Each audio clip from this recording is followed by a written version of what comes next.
성경은 히브리어로 베레시트 바라 엘로힘 에트 하샤마임 벳 하아레츠 이렇게 시작을 합니다.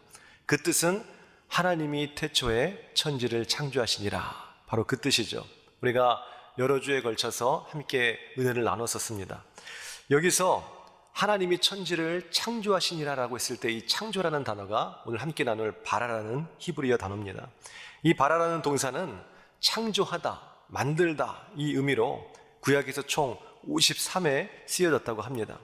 이 단어의 가장 큰 특징이라고 한다면 무에서 유로의 그 창조를 가리키는 것이라고 할 수 있습니다. 원래부터 있는 것을 새롭게 바꾼 것이 아니라 애초부터 없었던 것을 새롭게 만들었다라는 그 의미가 바로 바라, 창조하다라는 그 의미라는 것이죠.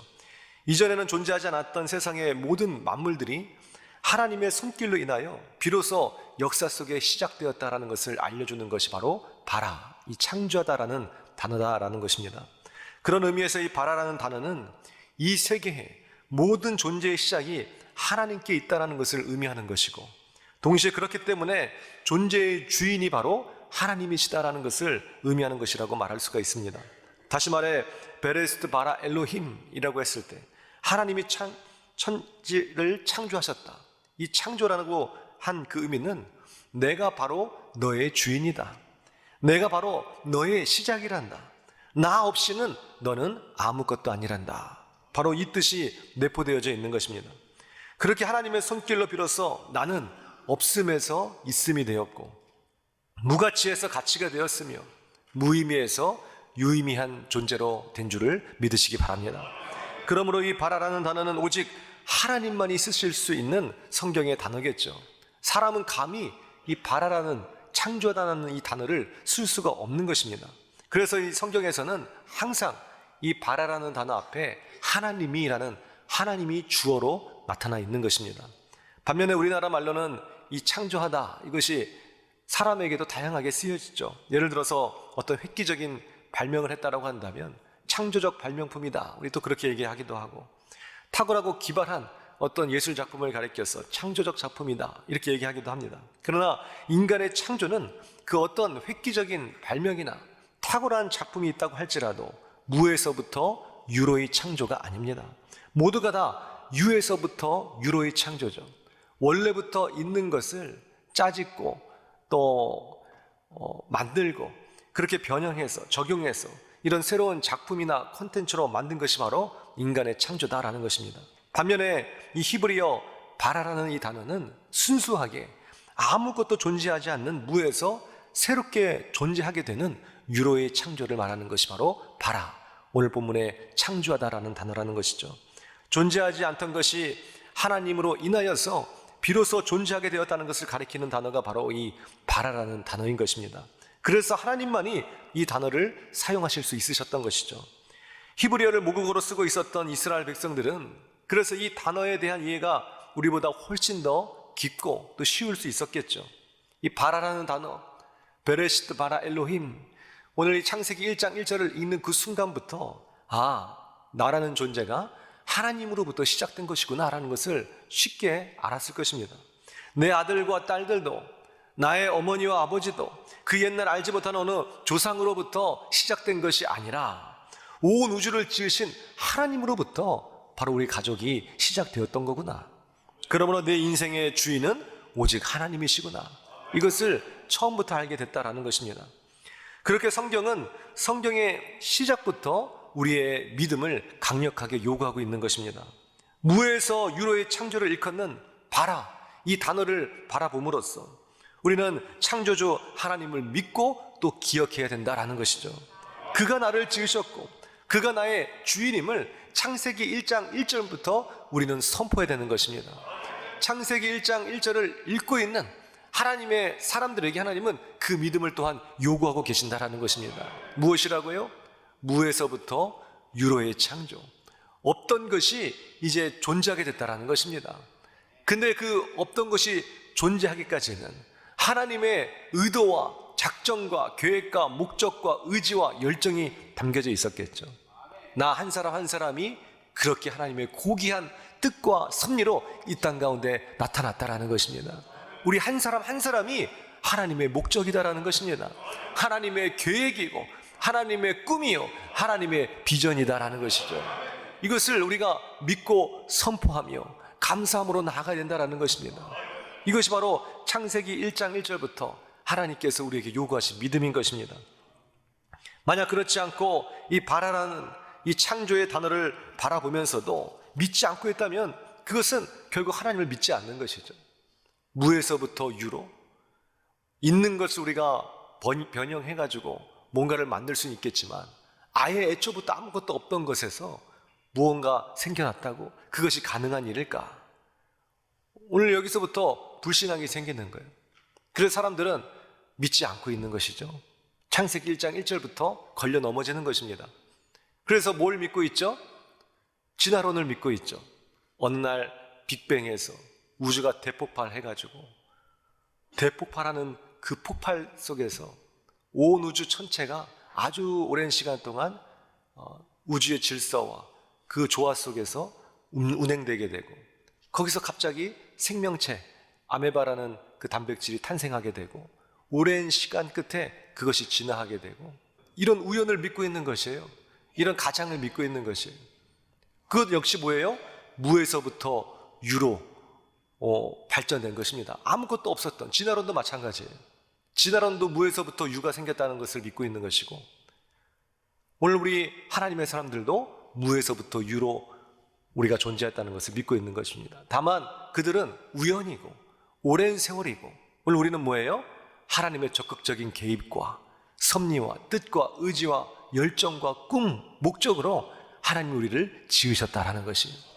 이 세계의 시작점은 이 두 가지밖에 없어요. 하나님이 지으셨는가 아니면 우연히 우리가 이 땅에 내던져졌는가. 두 가지를 믿는 것은 우리의 선택인 것입니다.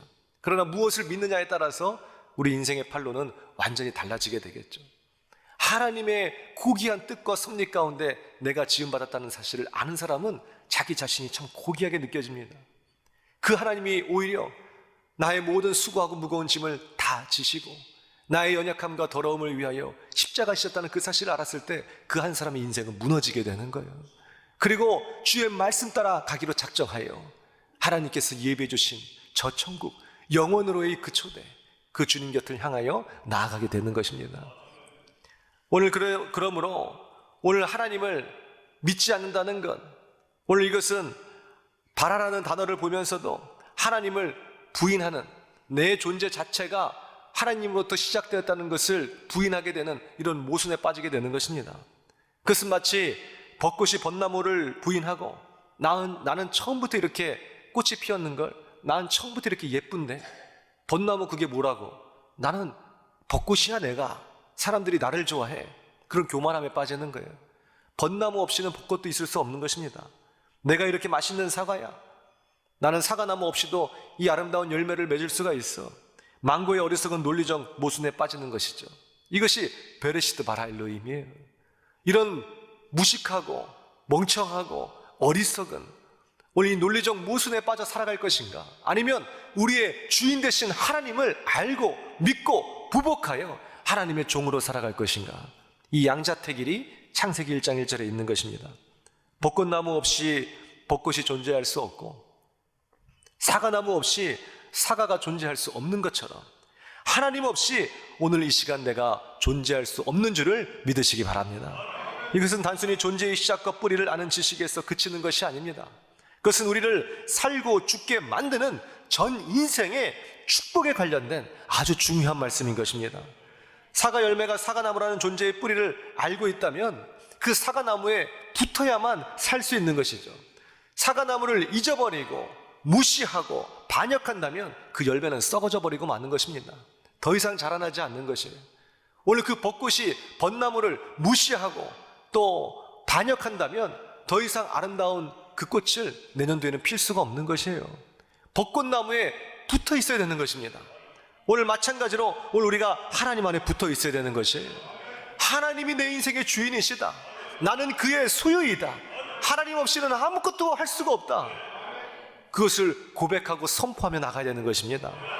요한복음 15장 4절 이하에서 예수님께서 이를 더욱 분명하고 선명하게 말씀해 주고 계시죠. 우리 한번 다 함께 읽어볼까요? 시작. 내 안에 거하라. 나도 너희 안에 거하리라. 가지가 포도나무에 붙어있지 아니하면 절로 과실을 맺을 수 없음같이 너희도 내 안에 있지 아니하면 그러하리라. 나는 포도나무요 너희는 가지니 저가 내 안에 내가 저 안에 있으면 이 사람은 과실을 많이 맺나니 나를 떠나서는 너희가 아무것도 할 수 없음이라. 할렐루야. 나를 떠나서는 너희가 아무것도 할 수 없느니라. 우리는 기도할 때 그렇게 기도해야 돼요. 하나님 없이는 나는 아무것도 할 수 없습니다. 그러나 하나님을 믿는 자에게는 능치 못할 일이 없는 줄을 믿습니다. 내게 능력 주시는 자 안에서 내가 무엇이든지 할 수 있을 줄을 믿습니다. 그게 바로 기도예요. 기도는 하나님 이거 내 들어주실 수 있나요? 이거 안 들어주시면 교회 안 나옵니다. 이렇게 기도가 아니에요. 오늘 상한선을 정해놓고 이번 달 말까지입니다. 새벽제단 쌌습니다. 근데 이것을 내 정성과 열정을 못 봐준다. 하나님 아닙니다. 하나님과 딜하는 것이 기도가 아니라니까요. 하나님, 나는 벚나무의 벚꽃과 같습니다. 하나님이 나를 이렇게 아름답게 피게 해주셨습니다. 내 인생을 찬란하고 아름답게 하나님이 만들어 주셨습니다. 그 벚꽃이 벚나무 없이는 아무것도 아닌 것처럼 나 역시 하나님 없이는 아무것도 아닙니다. 하나님 없이 나는 아무것도 할 수 없습니다. 그 고백을 매일 하셔야 돼요. 출근하면서도 지겹다 지겨워. 그러나 내 코가 석자고 내 입에 풀칠해야 되니까 산다. 그게 아니라 하나님 없이는 할 수 없습니다. 공부를 해도 하나님 없이는 나는 아무것도 아닙니다. 나는 할 수 없습니다. 그럼 하나님의 절대 의존으로 자기 자신을 무력하며 살아갈 것인가? 그것이 아니라니까요. 그러나 내게 능력 주시는 자 안에서 내가 무엇이든지 할 수 있을 줄 믿습니다. 하나님은 살아계시고 하나님은 신실하시며 하나님은 내게 오늘도 은혜를 베푸시고 능력을 더하여 주시나니 예수 그리스도 안에서 나는 무엇이든지 할 수 있습니다. 희망을 가지고 인생을 나아가게 되는 것이에요. 이것이 우리 그리스도인의 삶인 것입니다. 주님 내 안에 나 주님 안에, 이것이 이번 연도 우리 2024년도의 표어잖아요. 그러므로 내 인생에 어떤 열매를 맺기 위해서 부단히 애쓰지 마십시오. 그것은 피곤한 인생이 될 겁니다. 아내가 연봉을 얼마 받기 위해서, 아내가 승진하기 위해서, 저 대학에 가기 위해서, 오늘 내 코가 석자다. 얼마나 수고하고 무거운 짐을 달고 우리가 살아가고 있습니까? 부단히 애를 쓰지만 스스로 자멸할 때가 너무나 많다라는 것이에요. 벚꽃이 벚나무 없이 그냥 스스로 꽃 피우려고 해봤자 결단코 그 봄에 꽃을 피울 수가 없습니다. 그러나 벚나무에 그냥 붙어 있기만 하면 꽃은 절로 피게 되는 것이에요. 주님 내 안에 나 주님 안에. 오늘 이것을 인생의 목표로 삼으십시오. 그러니까 내 신앙생활을 점검하시라는 얘기예요. 매일 기도도 안 하고 예배, 제단도 쌓지 않고 오늘 타성에 젖어서 신앙생활하고 오늘 주님과의 어떤 열정도 사모함도 그리움도, 복 있는 자는 악인의 꾀를 따르지 아니하고 오만한 자의 자리에 앉지 아니하고 죄인의 길에 서지 않고 오직 여호와의 율법을 즐거하여 그 율법을 주야로 묵상하는 자로다 그랬는데, 아침과 저녁으로 하나님의 말씀을 듣고 주의 말씀을 읽고 묵상하며 그 곁에 있으려고 하고, 내 걸음걸음이 하나님의 뜻에 맞는 것인지 하나님과 동행하고, 그러면 절로 인생의 꽃은 핀다니까요. 그 꽃이 지고 나면 아름다운 열매를 맺게 된다니까요. 내 신앙생활에 자기 점검 없이 오늘 우리는 그저 한 발은 교회에 두고 이제 부단히 내 인생을 열심히 노력하며 살아갑니다. 그러면서 넘어지고 엎어지고 좌절하고 상처받고, 그리고 천부의 의지 없어서 주님 곁에 옵니다. 다시 오는 경우가 너무 많다니까요. 우리 인생의 목표는 나 주님 안에 주님 내 안에, 그것이 인생의 목표가 되어야 되는 것이에요. 그러면 열매는 절로 맺게 되어 있는 것입니다. 예수님은 포도나무요, 아버지 하나님은 그 농부시니 우리가 그 가지에 붙어 있을 때 많은 열매가 맺어질 줄을 믿으시기 바랍니다. 주님 내 안에 나 주님 안에, 그렇게 올 한 해 풍성한 열매를 거둘 수 있는 큰 축복이 저와 우리 모두에게 가득 넘치시기를 주님의 이름으로 축원드립니다. 첫 번째 바라에 내포된 뜻이 하나님이 나의 주인이시다라는 그 뜻이 있었다고 한다면, 두 번째 내포된 뜻은 결국 우리의 모든 소유권이 하나님께 있다라는 그 뜻을 내포하고 있습니다. 다시 말해 나를 지으신 하나님이 나의 주인이라는 것은 역으로 나의 주인이신 하나님께 내 인생의 모든 소유권이 있다는 것을 의미하는 것이죠. 우리가 주여 주여 하잖아요. 주님 주님 하잖아요. 그 주가 무엇입니까? 주인이란 뜻입니다. 내 인생의 주인 되신 아버지 하나님, 주여 주여. 그리고 나서 그 소유는 내 것이라고 주장해요. 주님, 이거 내 것입니다. 금덩이 주옵소서. 주님, 오늘 이 자녀 내 것입니다. 이 직장 내 것입니다. 이 사업장 건드리지 마세요. 그러나 주님은 나의 주인이십니다. 이거 안 건드리면 나 주님 섬기겠습니다. 오늘 그 부자 청년이 예수님께 왔잖아요. 내가 하나님의 말씀대로 살았고 내가 정말 신실한 인생을 살았기 때문에 주님의 제자가 되기를 원한다. 그러면 네가 가진 모든 소유를 팔아서 가난한 자들에게 다 나눠주고 그리고 빈털터리로 나를 따르라 그랬어요. 주님, 그 주인이죠. 예수님이 주인이시죠. 그러면 자기의 시간도 물질도 인생도 젊음도 그 모든 것의 주인이 바로 예수님이라는 뜻이에요. 근데 그 청년은 어떻게 했죠? 주춤했죠. 내가 당신을 존경하기 때문에 따르긴 한다 할지라도 왜 내 재산을 건드냐라는 거예요. 이게 어떻게 모은 재산인데 오늘 이것을 전부 다 팔아서 가난한 자들에게 다 나누어 주고 빈털터리로 예수님을 따르라고? 그건 아니죠. 심히 근심하여 돌아간 것입니다.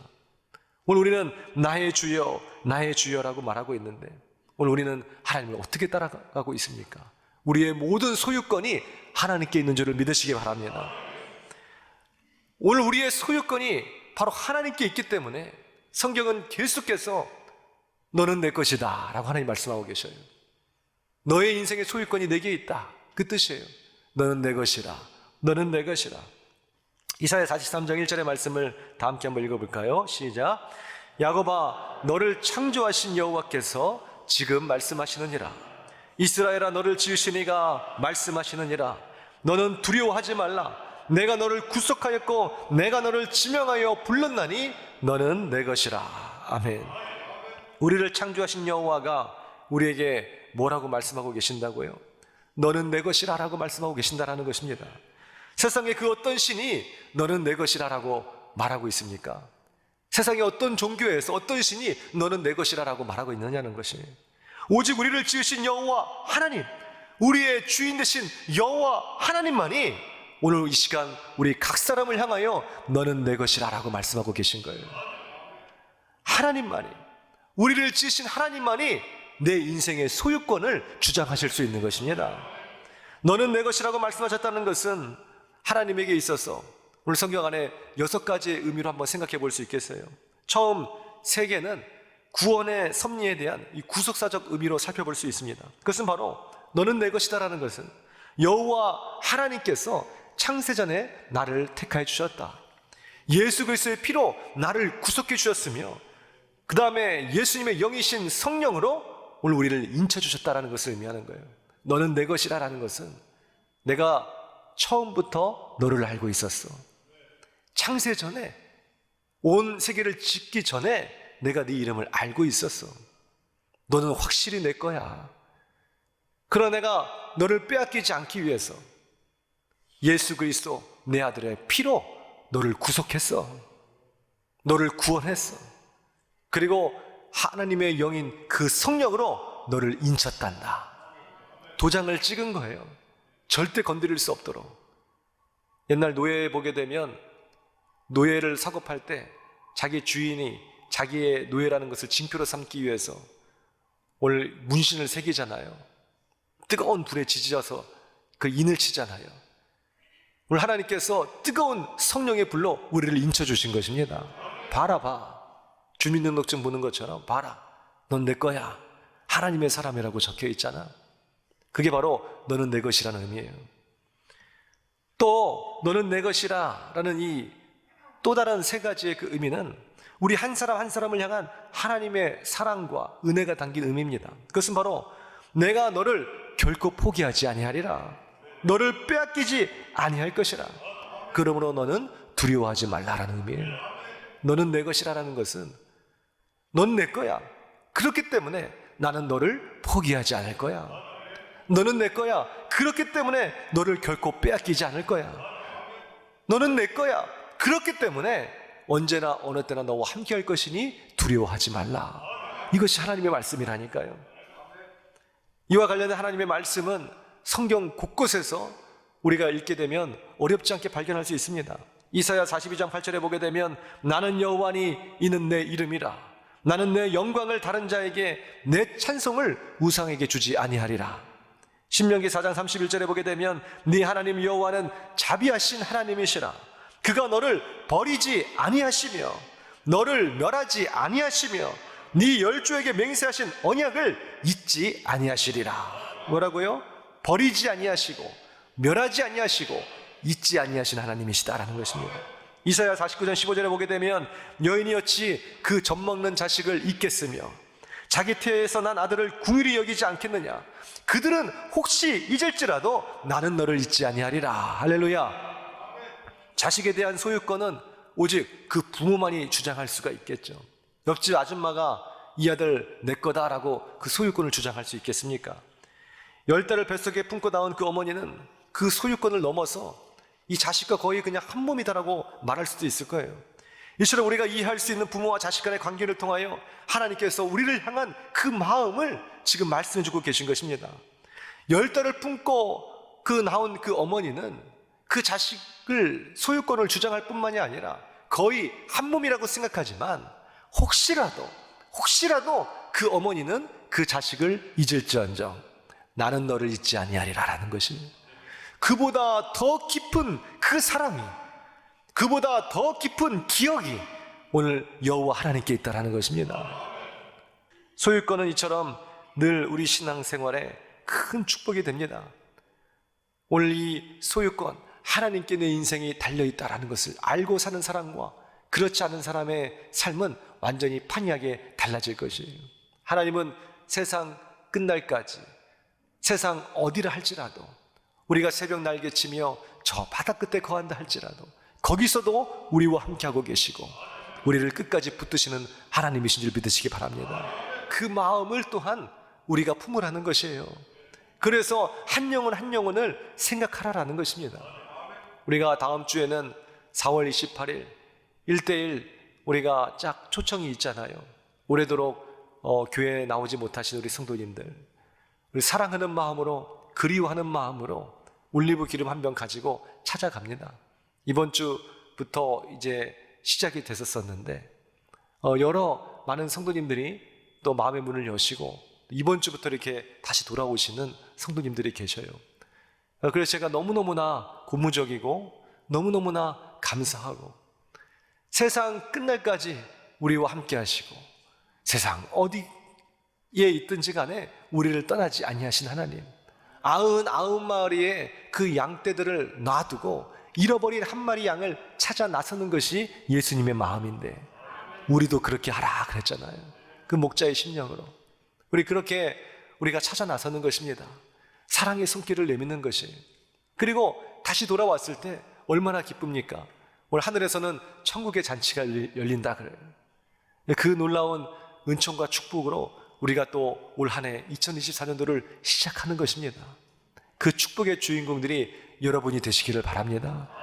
그리고 내 코가 석자라 한다 할지라도 다른 일을 위해서 기도해 보십시오. 내 코가 석자라도 우리 교회를 위해서 기도해 보세요. 나라와 민족을 위해서 기도해 보세요. 내가 정신없이 바쁘고 내 인생을 위해 살아가고 투자해야 될 시간이 많다 할지라도 오늘 하나님을 위해서 전도하고 하나님을 위해서 신방하고 하나님을 위해서 죽어가는 그 영혼을 위해서 기꺼이 시간을 투자해 보십시오. 내 인생에 기쁨이 넘치기 시작할 거예요. 오늘 내가 잃어버렸을 때, 내가 하나님을 잃어버렸을 때 나를 찾으셨던 하나님, 그 하나님으로 인해서 내가 존재하는 것 아닙니까? 나 또한 그런 마음으로 많은 이들에게 주님의 사랑을 전할 때 하나님이 기뻐하시고 그 은총과 축복이 또한 우리에게 고스란히 넘쳐날 줄 믿습니다. 오늘 그러한 축복이 넘치는 저와 우리 모두가 다 되시기를 주님의 이름으로 축원드립니다.